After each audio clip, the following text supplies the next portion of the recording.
ভারতের পশ্চিমবঙ্গে বিধানসভা নির্বাচন অনুষ্ঠিত হয়েছে।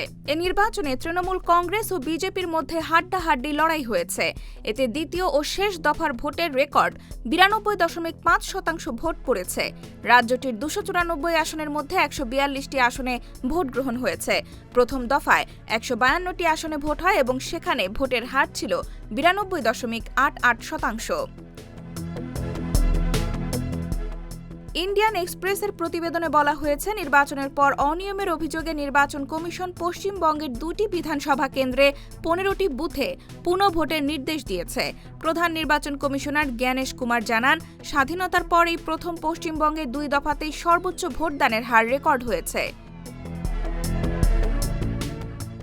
সোমবার ঘোষণা করা হবে পশ্চিমবঙ্গ সহ আসাম, তামিলনাড়ু, কেরালা ও পুদুচেরির নির্বাচনের ফল।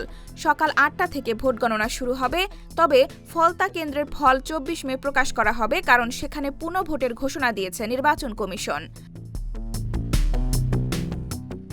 বেশিরভাগ বুথ ফেরত জরিপ অনুযায়ী পশ্চিমবঙ্গের শাসক তৃণমূল কংগ্রেস থেকে এগিয়ে রয়েছে বিজেপি। 2 দফাতে রেকর্ড ভোট পড়ায় এই পূর্বাভাস আরও গুরুত্বপূর্ণ হয়ে উঠেছে। অধিকাংশ সমীক্ষায় বামফ্রন্টকে খুবই কম আসন পাওয়ার সম্ভাবনা দেখানো হয়েছে। তবে এই প্রবণতার বাইরে গিয়ে পিপলস পালস একটি ভিন্ন পূর্বাভাস দিয়েছে। এতে তৃণমূলকে 177 থেকে 187টি আসন দিয়ে স্পষ্ট সংখ্যাগরিষ্ঠতা দেখানো হয়েছে।